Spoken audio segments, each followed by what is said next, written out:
Ya, shalom saudara.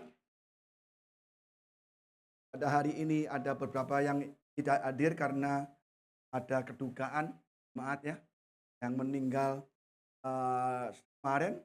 Saya percaya 2 bulan sebelum meninggal kawan kita, dia telah menerima Yesus dan dibaptis. Saya percaya dia sudah bersama-sama dengan Tuhan, ya, kan untuk selama-lamanya.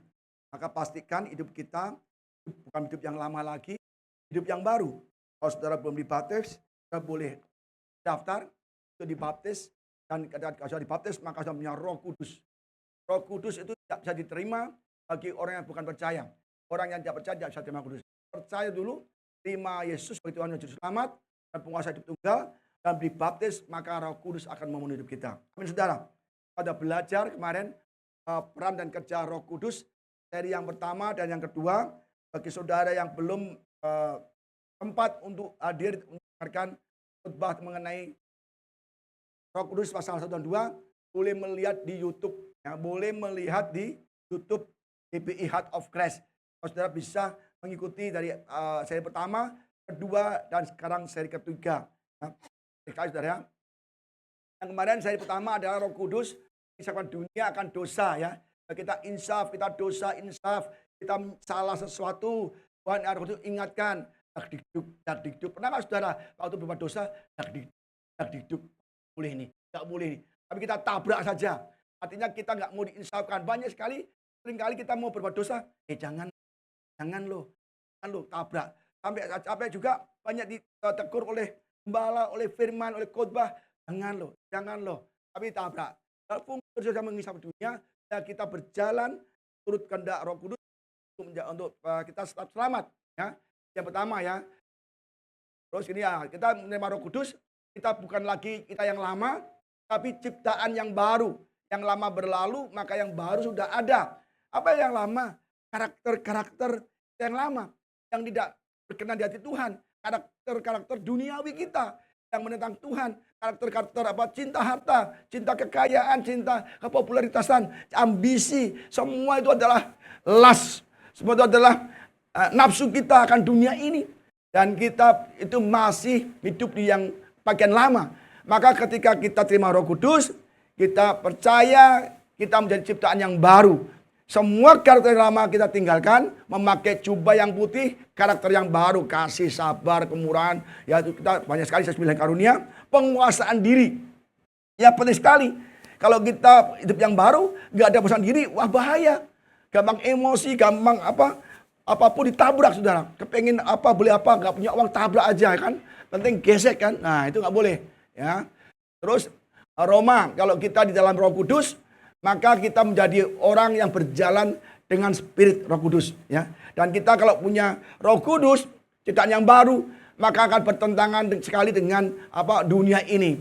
Orang-orang yang pasti hidup dalam flesh, dalam dunia kedagingan, tidak akan tahan berkawan dengan kita. Atau kita sendiri yang dalam Roh Kudus nggak tahan kalau kumpul dengan orang-orang pendosa begitu.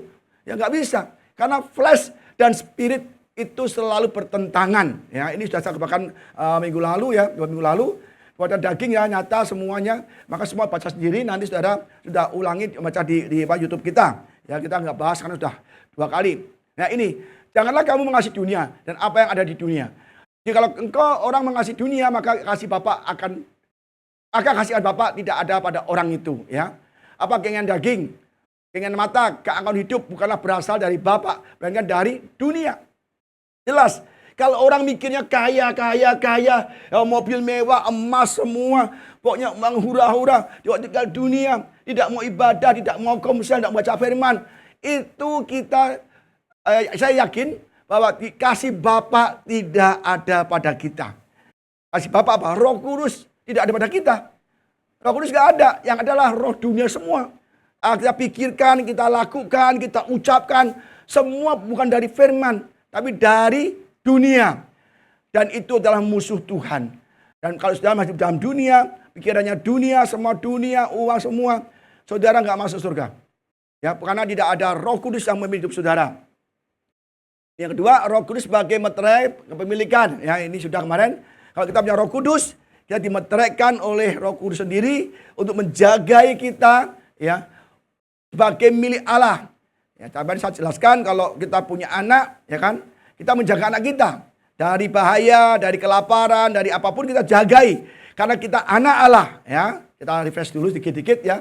Dan kita kalau ada materai Roh Kudus, tanda bahwa kita milik Allah.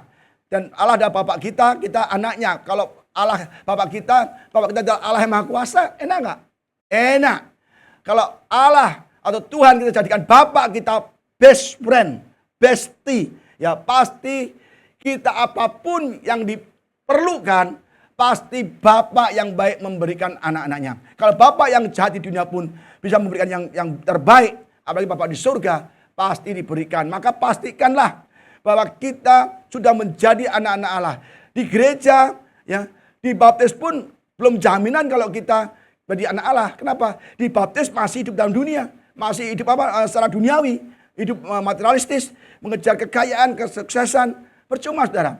Kalau saudara mengejar kesuksesan di luar Tuhan, pasti hidup saya hancur. Hancur. Banyak orang kaya hancur, cerai. Karena dia apa? Mengejarnya fokus dunia, fokus kekayaan, harta. Nggak bisa saudara. Maka materai Roh Kudus ada tanda kepemilikan kita, Bapak dan Bapak kita. Maka kita aman. Maka pastikan kita hidup di dalam Tuhan, ya.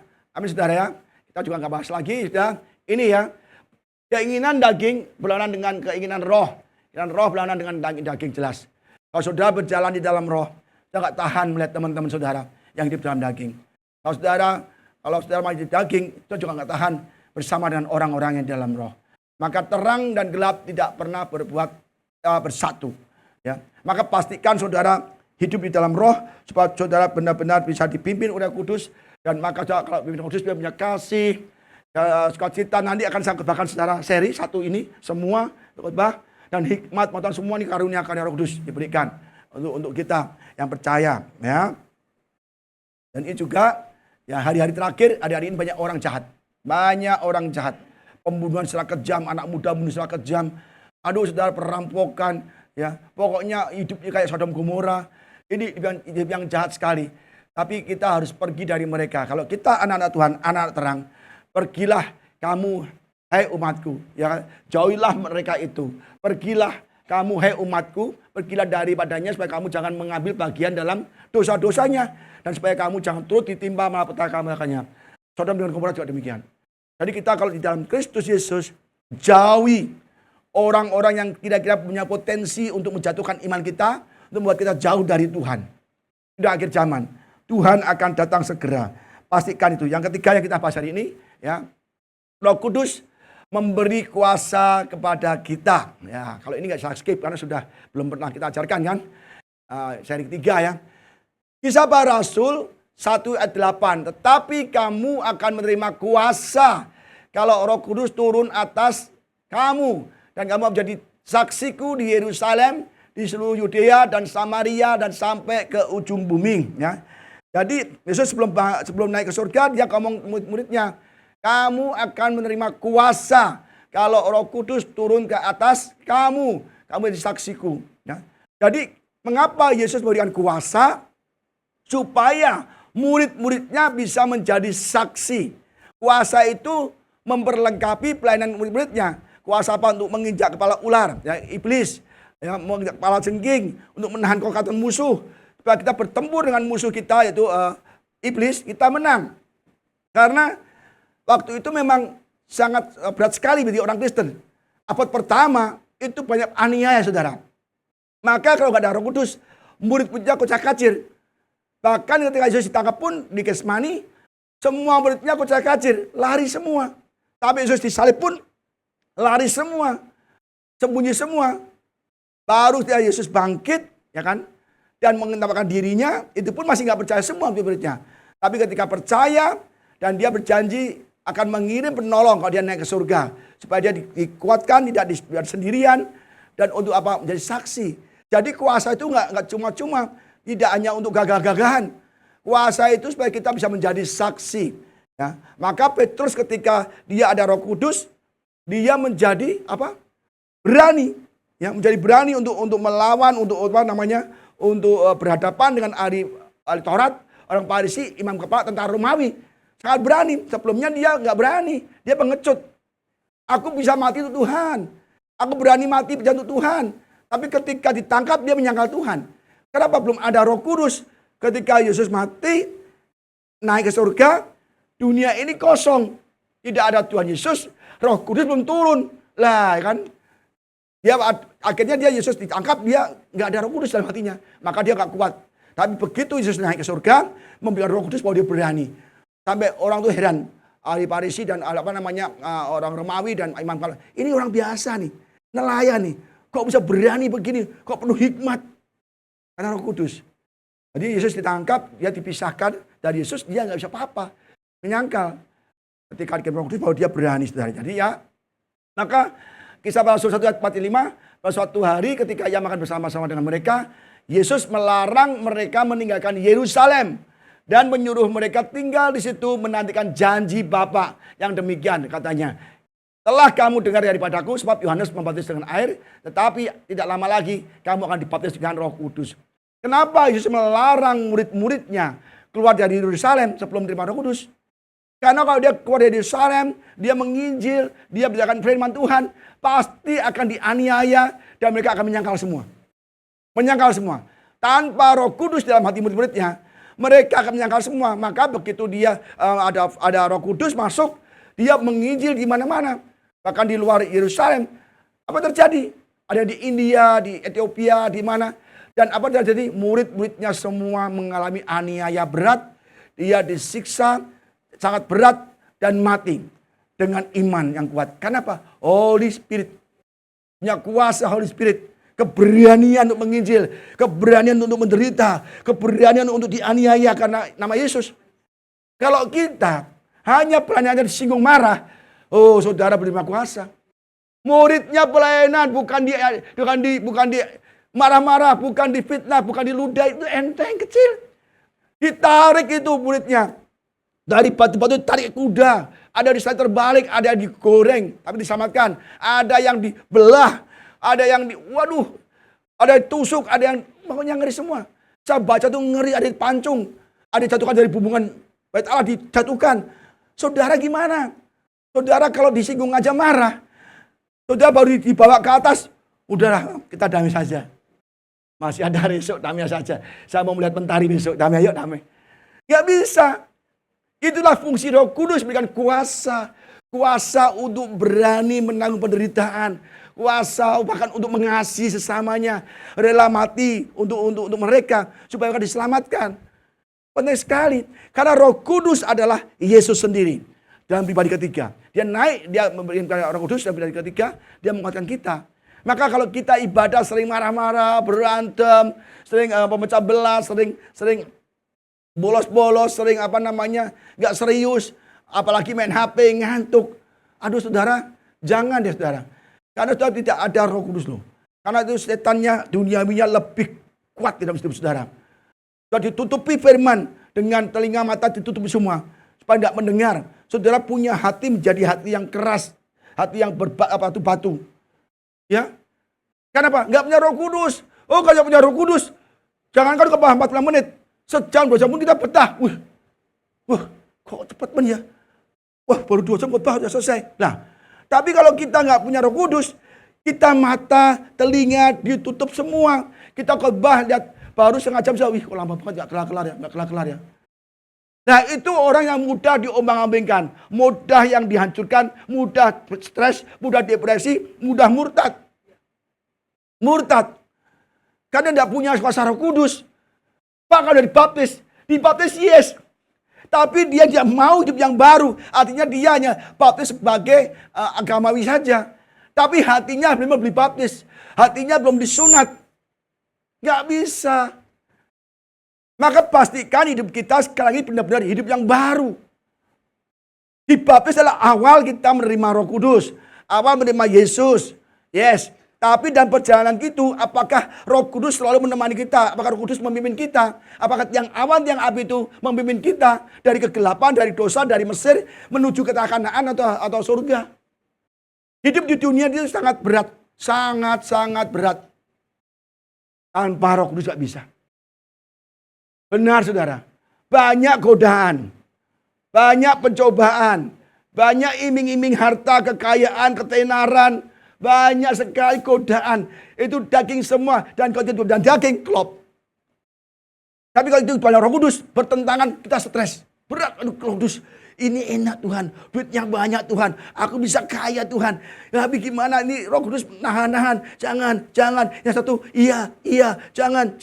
Itu berat sekali. Tapi kalau kita hidup dalam dunia, flash enak, jalan. Atau ya sikat, korupsi, ya sikat, kompromi, ya sikat. Karena kita dipimpin oleh daging. Nah maka kalau orang Kristen benar, hidupnya nggak nyaman. Hidup di dunia ini. Hidup ini nggak nyaman. Lot pun, dia nggak nyaman. Jiwanya tersiksa selama dia di Sodom. Kalau orang benar, tinggal di Sodom pasti tersiksa. Kalau kita orang benar, tinggal di dunia, hidup kalian pasti tersiksa.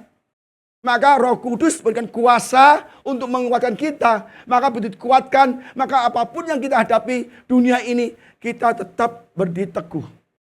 Nah, berdiri teguh artinya kita kuat dalam iman kita. Jangan jatuh dalam cobaan, godaan itu. Ya, hati-hati ya. Pergilah, beritakanlah kerajaan surga sudah dekat. Sembuhkan orang sakit, bangkitkanlah orang mati, taikkanlah orang kusta, usirlah setan-setan. Kamu telah menerima dengan cuma-cuma, lalu berikanlah dengan cuma-cuma. Kuasa untuk apa? Kuasa juga untuk menyembuhkan. Kuasa untuk bangkitkan orang mati. Kuasa menyembuhkan orang kusta, usir setan-setan. Kalau kita sama setan masih takut, itu nggak ada Roh Kudus sama sekali. Ya kan? Lewat kuburan, mbah, permisi ya, cucu lewat. Nah, ke toilet, permisi mbah, cucu lagi mau kencing, ya kan? Terus yang gelap, takut. Itu kita nggak punya kuasa mengusir setan. Setan yang mengusir kita. Bahkan kita permisi dulu. Loh kok permisi? Kita punya kuasa kok, kemenangan kok. Ya kan? Jadi pastikan kita tidak takut dalam kegelapan ya. Masuk gelap yang dalam fisik ya. Mata angker, jangan takut. Ya, jangan takut-takuti. Maka seringkali kita berdua sama Bu Ida dipanggil pelayanan, Pak ada usir setan Pak. Oh berangkat saya seneng. Pak usir di Pak, oh siapa yang semangat tuh. Usir setan, doakan orang sakit, siapa yang semangat. Jalan, berangkat, udah. Iya, Pak semangat. Karena itu kita mau latihan. Latihan mengasah pedang kita. Firman Tuhan. Kalau kita punya pedang, ya kita diamkan di rumah. Gak pernah diasah, gak pernah dipakai. Jadinya apa saudara? Karat, tumpul. Gak bisa buat melawan musuh. Maka pedang itu harus diasah. Ya kan? Sering, ya kan? Terus dilap, biar mengkilat, ya kan? Tajam. Terus taruh, enggak, gunakan, digunakan. Ya, maka kalau kita di dalam hal ini, firman Tuhan menggunakan dalam nama Yesus ada tertulis, ya kan? Engkau sembuh. Kalau susah, nggak punya uang, ada tertulis lagi pedang roh, ya kan? Allahku akan memenuhi segala keperluanku menurut kekayaan Yesus, kan? Kita takut terhadap orang, ya kan? Takut ada ini itu, tenang aja katakan. Allah memberikan bukan roh ketakutan. Tapi roh menimbulkan kekuatan, kasih dan ketertiban. Dan segala perkara dapat kutanggung di dalam dia, demikian kita kekuatan. Semua ada semua pedang roh itu firman Tuhan. Asah, gunakan. Maka bilang ada, Bu, Pak ada orang sakit Pak, didoakan. Saya doakan berangkat. Itu waktu itu, kalau kita berangkat mendoakan itu, atau usir setan, itu kita sedang menggunakan. Kalau kita diam saja di rumah, baca-baca saja firman, itu bagus. Tapi kalau itu belum kita gunakan, kita tidak bisa gunakan. Ya, jadi ingat, sembuhkan orang sakit.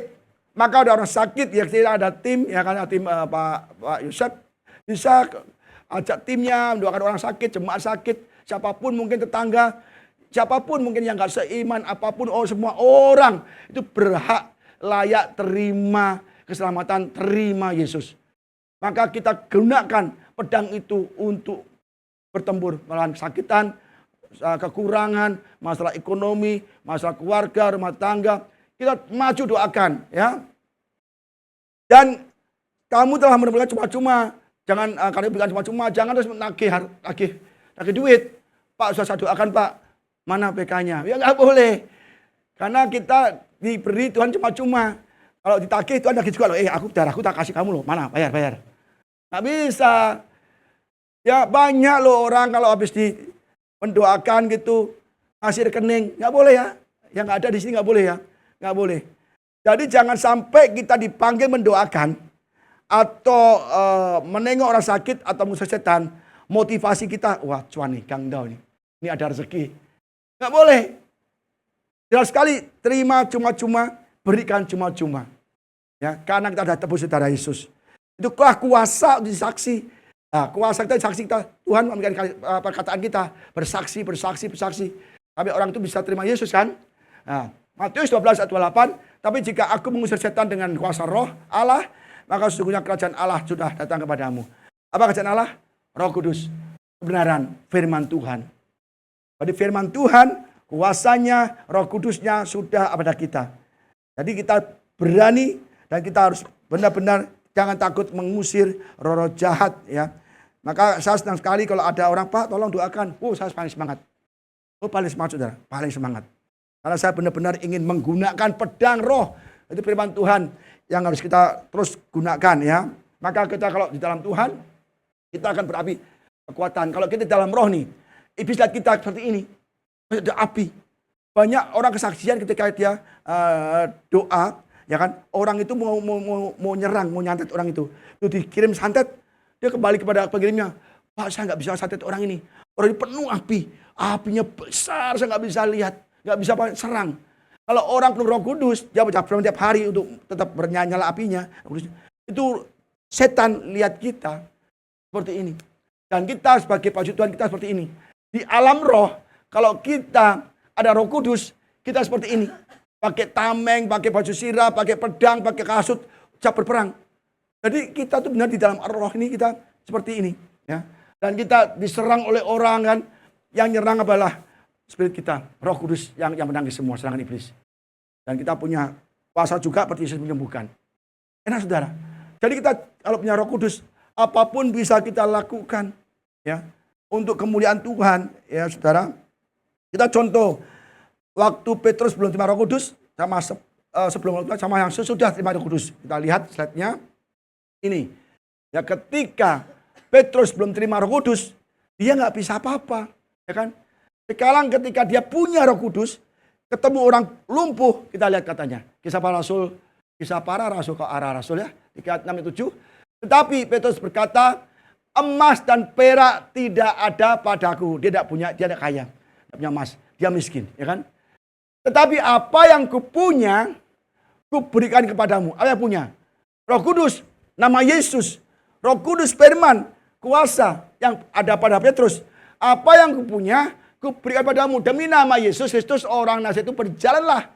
Lalu yang memegang tangan kanan orang itu dan membantu dia berdiri. Seketika juga kuatlah kaki dan mata kaki orang itu. Punya kuasa. Ketika Petrus berkhotbah, 3.000 orang bertobat. Wah, dibaptis saudara. 5.000 naik terus. Jadi dia ada kuasa. Dan dia berani menghadapi penguasa-penguasa. Dia nggak menyangkal Yesus lagi. Sampai dia mati. Disalib terbalik. Nah itulah kuasa untuk berani menderita bagi Yesus. Kuasa menderita bagi untuk Injil. Dan akhirnya dia diberikan kekuatan, kuasa menyembuhkan, mengusir setan, membangkitkan orang mati. Ya kan? Kuasa semua diberikan. Ya. Hakim-hakim ayat 3, 34. Pada waktu itu roh Tuhan, Roh Kudus, menguasai Gideon. Ditiupnyalah sangkakala orang-orang Israel dikerahkan untuk mengikuti dia. Gideon ini melawan 135.000 tentara Midian. Gideon punya tentara 20.000. Yesus kebanyakan. Kurang lagi, kebanyakan. 10.000, kebanyakan. Sampai cuma 300 orang. Bayangkan, 300 tentara bersama Gideon melawan 135.000 tentara musuh. 1:450 orang. Sudah bisa nggak Gideon melawan orang 400? Satu sudah kelenger kalah. 1 lawan 2 pun apa lagi kelenger. Ini 1 orang melawan 450 orang. Pasti gak menang. Yesus tahu kalau kamu banyak nanti ngomong aku kuat, banyak aku menang. Maka sedikit sekali. Dan itu Gideon akhirnya menyelidiki tentara musuh, kemah musuh. Dan dia tahu dipenuhi Roh Kudus, dipenuhi Roh Allah. Dia kembali dari kemah musuh. Dia kembali kepada tentaranya 300 orang. Apa katanya? Ayo bangun, bangkit, kita serang musuh. Karena kita telah menang. Tuhan telah berikan kemenangan bagi kita. Loh, perang aja belum. Udah pulang kan penuh Roh Kudus, penuh ahli kuasa kan. Ayo bangkit semua.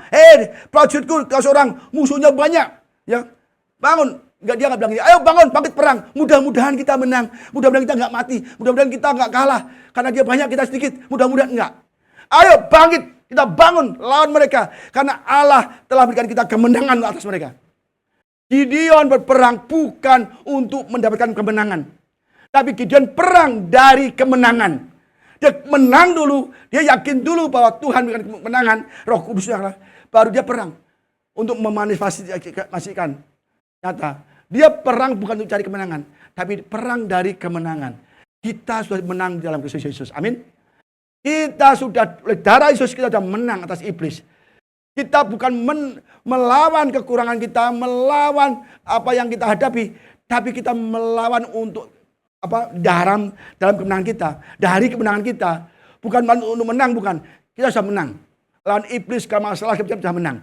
Dan kita harus percaya bahwa kita berperang, kita melawan musuh kita dari kemenangan kita yang kita rayakan hari ini. Perjamuan kudus, darah Yesus. Ya, kita akan dimenangkan. Maka jangan sampai Tuhan, tolonglah Tuhan. Ini aku lagi sakit Tuhan, tolong sembuhkan aku Tuhan. Tuhan, oleh bilurmu aku telah sembuh. Tuhan, oleh bilurmu, oleh kuasa darahmu aku telah diselamatkan. Tuhan, oleh kuasamu aku diberkelimpahan. Dan Tuhan mudah-mudahan, tolong aku supaya berkelimpahan. Hutangku banyak Tuhan, tolong aku, sakitku parah Tuhan. Tolonglah Tuhan. Ingat, kita sudah menang. Kita berperang melawan masalah kita dari kemenangan yang telah Tuhan berikan untuk kita. Amin. Amin ya. Ya jangan kita lembek gitu, nggak boleh. Kita lihat contohnya, siapa nih? Samson ya. Hakim-Hakim 15 ayat 14 sampai 15 ya kan. Ini Petrus berani mengkhotbah, hebat sekali ya. Setelah ia sampai ke Lehi dan orang-orang Filistin mendatangi dia dengan bersorak-sorak, maka berkuasalah Roh Allah atas dia, Roh Kudus atas dia, atas Samson. Dan tali-tali pada tangannya menjadi seperti batang rami yang telah habis dimakan api dan segala pengikat hancur tinggal dari tangannya. Jadi kita kuasa Roh Allah, diikat tali-tali kencang yang hebat, tali baru. Dia tuh gitu, kayak tali rami, kayak jerami aja, gampang sekali. Jadi jerami udah habis dibakar kan nggak ada artinya tuh, hidup aja hancur. Jadi semudah itu Samson bisa mengalahkan. Karena apa? Roh Tuhan berkuasa atas dia. Nanti di saat yang terakhir saya akan katakan gimana Samson kalah. Nah, Roh Tuhan undur daripada dia. Jangan sampai Roh Allah undur daripada kita. Roh Allah saya undur bisa. Nanti ada Saul, Samson saya ceritakan lagi. Mudah-mudahan cukup waktu. Wah, baru hampir selesai lagi. Ya, jadi sudah kita harus benar-benar. Kemudian dia menemui sebuah tulang rahang keledai yang masih baru, diulurkannya tangannya, dipungutnya dan dipukulnya mati 1000 orang dengan tulang. Tadi 1450. Samson atau Simpson itu melawan satu orang 1000 orang. Kalau secara fisik gak bakal menang. Jangan 1000 orang, 5 orang dia ada mati. Tapi karena Roh Allah berkuasa atas dia. Inilah kuncinya. Inilah kuasa mengalahkan mereka. Jangan 1000. Puluhan ribu pun bisa. Dari mana? Gideon juga berperang. Ya, Tuhan datangkan batu dari langit, yang mati dibunuh Gideon lebih dikit dari yang mati itu. Kalau Roh Allah berkuasa, Allah sanggup memberikan kita kemenangan walaupun itu giant, itu raksasa. Daud ingat, dia membawa nama Yesus loh. Goliat itu gede apa? Bisa kalah. Kenapa? Kan ada Roh Allah, ya kan? Yeriko ada Roh Allah, ada Put Allah. Jadi pastikan hidup kita di akhir zaman ini ada Roh Allah yang menguasai hidup kita. Roh Allah yang berkuasa atas hidup kita. Maka kita bisa melakukan segala perkara. Amin, di dalam dia yang memberikan kita kekuatan. Jangan kalau kita tidak ada roh Allah, roh dunia, roh mamon, roh kecinta uang, roh ini, roh itu. Kita hancur. Pasti kalah. Jangan sampai ada roh lain selain Roh Kudus. Kalau Roh Kudus menguasai kita, aduh saudara, kita tuh kuat. Kuat. Secara rohani kuat, secara fisik kuat, secara keuangan kuat. Enggak minta-minta saudara. Enggak minta tolong. Orang yang minta tolong pinjam itu enggak ada Roh Kudus saudara. Kita pastikan, Pak berarti menghina orang miskin? Enggak. Anak Tuhan pasti minimal cukup. Kalau memang aku datang dan hidup dia berkelimpahan. Apa semua? Dia nggak ngomong kelimpahan sukacita aja. Semua. Karena tidak disebut apa kelimpahan itu. Semua. Sukacita, tidak sejahtera, kuasa Roh Kudus, keuangan, pekerjaan, semua. Bahkan Yesus Daud ngomong gini, Tuhan adalah gembalaku, takkan kekurangan aku. Titik. Bukan kekurangan uang, kekurangan enggak, kekurangan aku semuanya. Tidak ada kekurangan. Kalau kita kekurangan pinjam-pinjam utang-utang, berarti nggak bayar. Wah, itu namanya kita belum di dalam Roh Kudus. Amin, saudara. Samson, ya kan, singa pun, aduh singa begini kalau kita ada lari, saudara. Nah, singa kecil aja kita lari, anjing kecil lari. Apalagi singa. Maka ada boymen jangan lari. Nah, boymen. Nah, aman kan? Kalau singa dimakan kita. Tapi kalau kita ada Roh Allah, singa itu dibungkam mulutnya. Ingat Daniel, di kandang, di sumur singa, gua singa, penuh singa lapar, enggak diapa-apain. Ayo, Roh Allah menyertai dia dalam bentuk malaikat. Semua singa yang lapar dibungkam. Begitu dinaikkan, diganti orang fitnah, belum sampai ke dasar gua, dimakan semua. Keluarganya, anaknya, ini makanan enak nih, lesat, stik, enak kan? Tapi waktu Daniel lain. Kenapa? Penuh Roh Allah. Penuh Roh Allah. Maka kita akan disingkirkan dari bahaya, dilindungi dari bahaya. Ya, pastikan kita dilindungi dari penipu. Ya, lagi bisnismen ya. Itu dilindungi dari penipu, customer yang aneh-aneh. Saya juga akan belikan orang-orang yang baik-baik. Ya datang begitu kasih kangdo, kasih berkat. Oh, tidak menekan. Oh, dari Tuhan nggak menekan. Ya, amin ya. Jadi kita punya kuasa. Pastikan hari ini kita terima darah Roh Kudus, darah dan tubuh Yesus. Jangan berbuat dosa lagi. Jangan sampai Roh Allah undur dari kita. Ya. Yohanes 4 ayat 6. Lah ini Roh Allah bisa undur nih. Bahaya nih. Tapi kasih karunia yang dianugerahkannya kepada kita lebih besar daripada itu. Karena ia katakan Allah menentang orang yang congkak, tapi mengasihani orang yang rendah hati. Itu tunduklah pada Allah dan lawanlah iblis, maka ia akan lari daripadamu. Kalau kita congkak, sombong, membual, ya itu kita menjadi musuh Allah. Kalau musuh Allah berarti sahabat iblis. Pasti kita hancur. Iblis kasih kita kebaikan, enggak. Dia datang untuk mencuri, membunuh, membinasakan. Mencuri apa? Sukacita kita, damai kita, keuangan kita, rumah tangga kita dicuri, hancur, cerai, dan apalagi semua yang baik-baik dari Tuhan dicuri oleh iblis. Akhirnya kita dibunuh dan kita binasa, roh kita di neraka. Tapi Yesus datang untuk memberikan hidup yang berkelimpahan. Maka itu tunduklah kepada Allah, lawanlah iblis. Kalau kita nggak tunduk kepada Allah, kita tidak bisa melawan iblis. Tidak bisa melawan kekurangan kita. Tidak bisa melawan masalah kita. Tidak bisa melawan gunung kita yang menghalangi kita. Karena apa? Kita nggak tunduk pada Allah. Kalau tidak tunduk pada Allah berarti kita tunduk kepada dunia. Tunduk pada iblis. Ya, jadi kita pastikan bahwa kita harus tunduk pada Allah. Dan dia mengasihani orang yang rendah hati. Artinya apa rendah hati? Kita harus duduk di kaki Tuhan.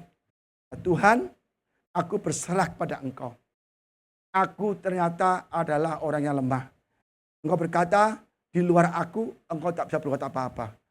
Aku menyerah Tuhan, aku benar-benar ingin disembuhkan, aku ingin dipulihkan dari keuangan, sakit penyakit, rumah tangga yang hancur. Aku mau Tuhan merendahkan diri kita. Ya, jangan sampai kita andalkan harta untuk menolong hidup kita, nggak bisa. Saya pernah alami berkali-kali. Gagal. Maka kita harus benar-benar tunduk di kaki Tuhan. Ya, menyerah, artinya kita berdoa, baca firman Tuhan, pasti ada mujizat yang Tuhan berikan. Ya, dan dia akan menolong kita. Tidak ada penyertaan Tuhan pada orang yang congkak. Ya, ini aku nih. Orang congkak itu artinya nggak mau dinasihati. Bukan wan. Bahasa Mandarinnya bahasa apa ya? Bu itu bahasa Hokkien.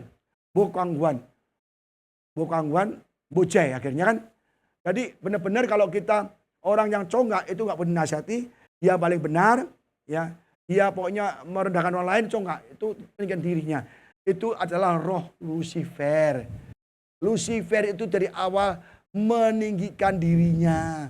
ingin dipuja, ingin dipuji, ingin diikuti, ingin disembah. Itu loh Lucifer. Apa akibatnya? Lucifer dibuang dan nanti akhirnya dibuang kelempar ke api neraka selama-lamanya. Pokoknya orang sombong itu punya Lucifer. Akhir dari orang sombong adalah bersama-sama dengan Lucifer di lautan api neraka. Ya. Sekarang belum, oh Pak, ya sombong Pak enak. Hidupnya enak Pak, nggak apa-apa, enak. Enak sekali nggak apa-apa, sombong biar aja.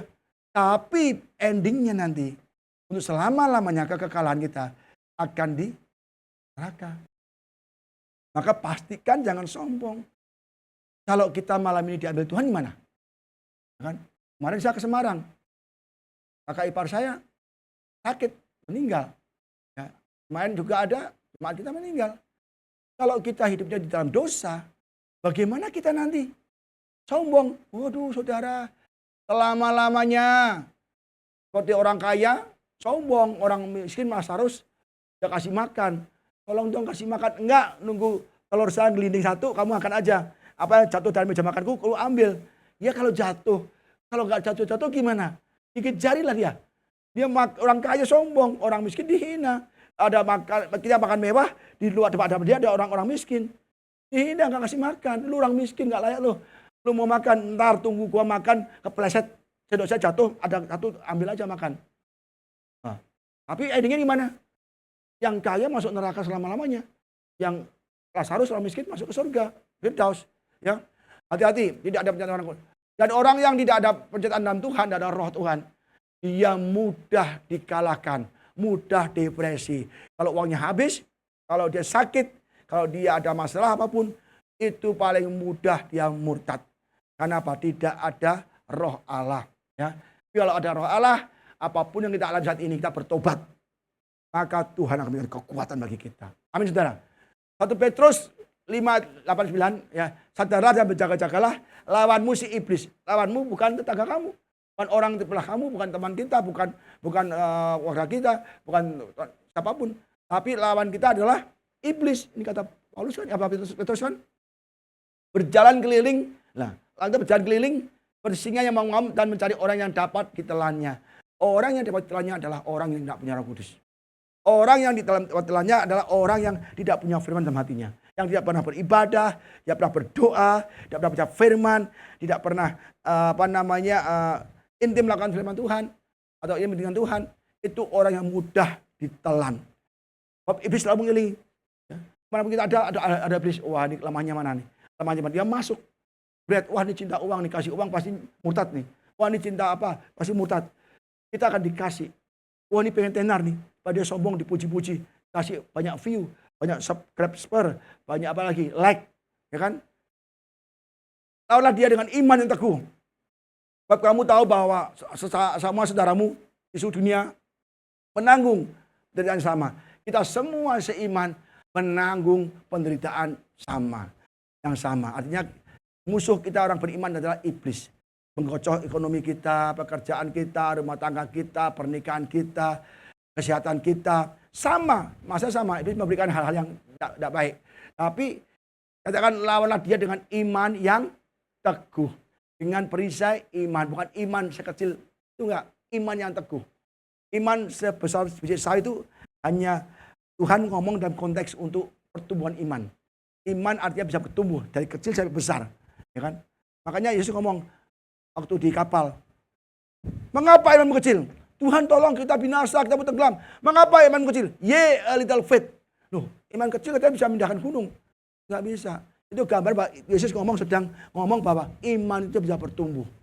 Ya, kecil sampai nanti besar seperti pohon, burung bisa hinggap. Ya, kalau di ini berarti artinya kita harus punya iman yang sungguh-sungguh percaya pada Yesus. Tapi kita musuhnya ini. Maka kita kalau punya iman, maka kita di dalam roh ini, melawan iblis kita punya pedang. Kita punya pedang, ya. Dan ini juga saudara firman Tuhan. Tinggal 5 menit ya, kebut ya saudara. Yesus yang penuh dengan Roh Kudus, ya kembali dari Lukas 4 ayat 1, 2 dan 13 sampai 14. Lihat nih, penting sekali. Contoh Yesus ya. Yesus yang penuh dengan Roh Kudus kembali dari Sungai Yordan, lalu dibawa oleh Roh ke padang gurun. Ya, di situ ia tinggal 40 hari lamanya dan dicobai iblis. Selama di situ ia tidak makan apa-apa. Dan waktu itu dia lapar, ya. Jadi Yesus, ya, yang penuh Roh Kudus, karena habis dibaptis kan, dibaptis Roh Kudus turun. Lah dipenuhi, maka diuji dulu. Yesus ini layak enggak jadi penebus nih, ya kan? Dia benar-benar dunianya, dagingnya benar-benar mati enggak? Maka diuji dulu, Bapak izinkan dibawa oleh Roh, ya, Roh Kudus ke padang gurun diuji. Setelah itu yang bawa bukan Roh Kudus lagi tapi roh iblis, ya kan? Pertama kali yang bawa adalah Roh Kudus, ya, dibawa oleh Roh Kudus ke padang gurun untuk diuji. Jadi kalau kita ikut Yesus dibaptis, kita akan dibawa ke padang gurun diuji kepada masalah-masalah. Dari banyak masalah kan, keuangan, pekerjaan, bisnis, masalah rumah tangga, sukacita, masalah apapun, penyakit. Kita dibawa kepada masalah-masalah untuk diuji. Apakah kita tetap di dalam Roh Kudus ataukah kita mundur? Banyak orang diuji jatuh semua murtad. Ya kan? Rumah tangga dikocoh oleh iblis, cerai. Digoda oleh pihak ketiga, cerai. Hancur, tinggalkan ibadah. Nah, Yesus pun diuji supaya dia lolos dari keinginan mata, keinginan daging, dan keangkuhan hidup. Apa keinginan mata? Daging dulu ya, daging dulu, ada yang kebalik sih, daging dulu. Keinginan daging adalah roti jadi roti. Kamu lapar kan? Lupalah kalau kamu anak Allah. Nah, kalau kamu anak Allah, ajarkan iblis, dia tahu anak Allah. Iblis tahu dia anak Allah, tapi meragukan Tuhan sebagai manusia. Jelas sekali waktu siapa? Inilah anakku, kepadanya aku berkenan. Iblis tahu nggak? Dengar, selalu dengar. Iblis dengar bahwa dia anak Allah, tapi setelah itu bilang, kalau kamu anak Allah. Meragukan lagi. Kita semua anak Allah. Kita semua menang oleh segala masalah kita. Kita adalah, nanti jangan sampai kita dilakukan lagi, oh Tuhan, apa aku anak Allah? Oh Tuhan nggak tolong, untuk begini. Kita adalah anak Allah. Kita tahu diri kita siapa. Identity kita in Christ siapa. Jangan sampai kita kalah. Kalau kamu anak Allah, ya, jadi saudara kita benar-benar dikuasai manusia. Jadi di tes dagingnya, kebutuhan jasmaninya, roti apa itu jadi roti. Kita dites kekurangan kita makanan, kekurangan pakaian, minum, artinya apa? Kekurangan uang, kekurangan duit, kekurangan ini, ya kan? Utang, kekurangan apa lagi? Bisnisnya hancur, ini hancur, pekerjaan dipecat, ya kan? Kita diuji daging kita, apakah kita pakai firman Tuhan atau kita nyerah? Maka Yusuf jawab, ada tertulis, manusia tidak hanya hidup dari roti saja, tapi hidup dari mulut Allah. Orang beriman yang keluar dari mulut Allah. Tidak dari roti saja, yes dari roti saja. Tapi tidak hanya roti saja, tapi dari firman yang keluar dari mulut Allah. Kita yes perlu makanan, kita perlu uang, yes. Tapi tidak itu aja yang kita butuhkan, firman Allah. Ya. Kedua, tes apa lagi? Keinginan mata. Lihatlah Tuhan. Semua ini, dunia ini indah, permai, gemerlap. Ini semua telah diberikan padaku. Kalau kamu nyembah aku berikanlah semua itu. Ya kan? Keinginan mata. Diuji, ada tertulis lagi kan? Ada tertulis lagi. Jadi jangan sampai kita kalah. Sembahlah aku. Aku tidak menyembah engkau. Hanya pada Allah kita semua menyembah. Nah, kita juga demikian. Jangan dikasih harta, ya kan? Emas, pekerjaan, gangdau, ya kan? Bisnis. Udahlah kamu nggak usah ke gereja. Ini udah klien mau ketemu. Udah nggak usah pelayanan dulu. Kamu off dulu sehari. Ini jam 10 ada pelayan ada orang yang mau diprospek, ada klien yang mau diprospek. Jangan deh. Kita diuji. Kita pelayanan, kita dijadwal, tapi waktu yang sama ada iblis menawarkan godaan, harta, keuangan, gangdol, closing, apalagi prospek. Ya. Kita lagi diuji. Nah, kalau kita, nggak mau, nggak usah. Aku tetap beribadah pada Tuhan. Ya, tidak mau beribadah pada Mammon. Nah, kita menang. Yang ketiga, keangkuhan hidup. Kalau kau anak Allah, terjunkan dirimu dari hubungan baik Allah. Maka Allah akan mengirim malaikatmu untuk menatang engkau sebagai kaki budak terhadap batu. Keangkuhan hidup. Banyak orang sangat angkuh, sombong, ya kan? Dia bangga, padahal nggak punya apa-apa. Kita banyak sekali ada orang sombong, aku bisa ini, aku punya ini. Jangan sekali-kali kita sombong. Apalagi kita nggak punya apa-apa. Kaya pun sombong nggak boleh, apalagi nggak punya. Udah nggak punya sombong lagi. Waduh. Yang zaman sekarang aneh. Yang sombong bukan orang kaya. Tapi orang yang nggak punya yang sombong-sombong. Kok kaya? Nggak bisa, saudara. Itu kata sombong, kita sudah gagal di pengujian keangkuhan hidup. Dan itu berarti kita harus ulang lagi, diuji lagi, diuji lagi, diuji lagi. Ini bukan. Gak apa-apa saudara ya, tapi ini akan saya stop ya. Jadi saudara, kita masih banyak lagi, terus lagi. Jadi kita begitu dibaptis, kita diuji, ya. Tapi gimana muridnya? Muridnya nggak berdoa, tidur, ya. Ini aja, Yesus berdoa maka menang atas ujian. Murid-muridnya berdoa, tidak berdoa, tidur, tapi dia kalah dalam ujian. Pagi-pagi benar waktu dari masih gelap, ia bangun dan pergi keluar, ia pergi ke tempat yang sunyi berdoa. Yesus pun pagi-pagi benar dia berdoa. Ya, dia berdoa. Pagi-pagi benar. Kita pagi-pagi benar ngorok. Pagi-pagi benar kita mimpi. Pagi-pagi benar kita tidur enak nyenyak. Yesus pagi-pagi benar dia berdoa. Maka dia berdoa, dia disiksa, dianiaya, ya, dipaku kakinya, tangannya, mahkota duri untuk tebus dosa-dosa kita, untuk mengasihi kita. Dia tidak mundur. Muridnya bilang, Yesus, jangan ke Yerusalem. Iblis kau pergi daripadanya. Karena iblis mengganggu, menghalangi Yesus ke salib. Yesus ke salib, akhirnya iblis salah. Diinjak kakinya kan, kepalanya kan oleh tubuh Yesus. Kalau Yesus naik ke salib, maka kuasa iblis ini dikalahkan. Dan kuasa itu diberikan untuk kita. Maka dihalang-halangi, Yesus jangan ke Yerusalem. Muridnya takut semua loh. Waktu ke jalan ke Yerusalem takut semua. Takut semua. Takutan, ada tertulis ketakutan. Tapi tetap maju. Aku tahu depan siksaan, depan aniaya, depan sidang, depan aku akan dicambuk, aku akan dipukul, aku akan dikasih mahkota duri, akan dicambuk, kulitku habis, tidak ada kulit lagi, terbuai semua kulitnya karena darahku habis. Tapi aku tetap maju, aku tetap jalan supaya semua orang diselamatkan. Kenapa? Dia dikuatkan doa, Gesman doa, Tuhan tolong kalau bisa sewan ini lalu daripadaku. Apa kata Yesus? Tapi Bapak biar kehendakmu yang jadi, bukan kehendakku. Ya kan?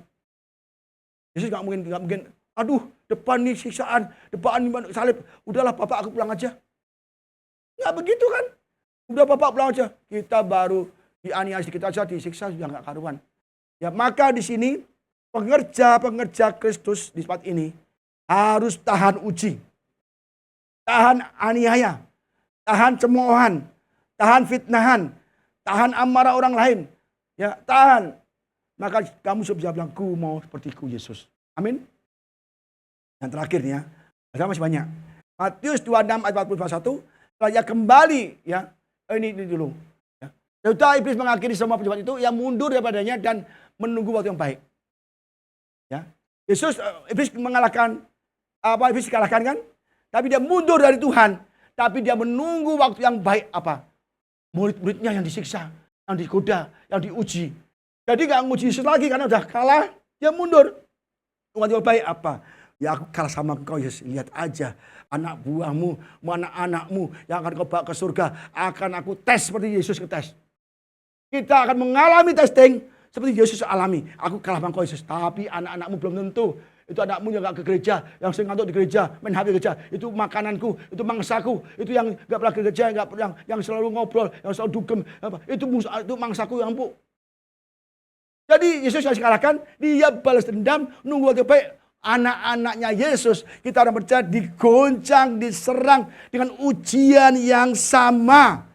Keinginan mata, keinginan daging, keangkuhan hidup. Kita bisa lolos, bisa menang. Kita bisa berkata, ku mau sepertimu Yesus. Ya, tim siap. Ya, selain itu kembali pada murid, setelah itu ia kembali pada murid-muridnya. Itu sudah mendapati mereka sedang tidur. Dia berkata, tidakkah kamu sanggup berjaga-jaga 1 jam saja bersama aku? Berjaga-jaga dan berdoalah supaya kamu jangan jatuh ke dalam pencobaan. Roh memang perut, daging itu lemah. Yesus ngomong muridnya, kamu kenapa tidur? 1 jam saja berjaga-jaga, berdoa supaya kamu jangan jatuh ke dalam pencobaan. Ya. Jadi Yesus tidak menghindarkan supaya kamu terhindar dari, enggak. Yesus tahu Dia mengalami pencobaan, mengalami ujian. Dan berjaga-jaga berdoalah. Bahkan jangan jatuh dalam pencobaan. Bukan supaya kamu dihindarkan, enggak. Yesus izinkan kita mengalami pencobaan, yes. Tapi Abraham berkata, pencobaan yang kamu alami tidak melebihi kekuatanmu. Kalau engkau dicobai, Tuhan selalu jalan keluar. Amin, saudara. Pencobaan kita, penderitaan kita, masalah kita, ya apapun masalah kita, dalam hal apapun masalah kita tahu bahwa Tuhan kita masih punya kekuatan untuk menghadapinya. Nah, pencobaan-cobaan, masalah-masalah yang Tuhan izinkan tidak melebihi kekuatan kita. Yesus pun Tuhan pun ngomong sama setan, kamu boleh cobai Ayub hambaku, tapi jangan ambil nyawanya. Diizinkan dicobai tapi ada batas-batas tertentu. Jadi kalau kita diuji, kita masih bisa melawan Tuhan dan melawan pencobaan itu yang Tuhan berikan, yaitu kekuatan kita. Maka Tuhan berkata, segala perkara dapat kutanggung dalam Dia yang memberikan kekuatan bagi kita.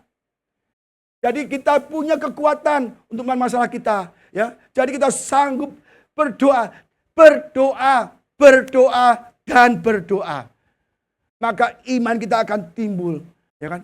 Dan baca firman Tuhan, berdoa, baca firman Tuhan. Ya. Maka kita sanggup melawan masalah kita. Amin, saudara. Kalau engkau tidak mau berdoa atau intim dengan Tuhan 1 jam saja satu hari, saudara pasti akan jatuh dalam pencobaan. WL siap? Ya kan? Amin, saudara. Ini masih ada banyak. Saya nggak bisa teruskan. Ya. Wah, nggak bisa. Kayaknya masih 6 set lagi. Ya. Saya bisa percaya, firman Tuhan hari ini mengatakan pada kita bahwa musuh kita iblis siap memberikan kita ujian-ujian yang Yesus diuji oleh iblis. Keinginan mata, keinginan daging, keangkuhan hidup. Saudara bisa bagaimana melawannya? Berdoa, baca Alkitab, dan beribadah dengan sungguh-sungguh. Maka kita punya kuasa Roh Kudus yang akan melawan itu semua. Amin, saudara.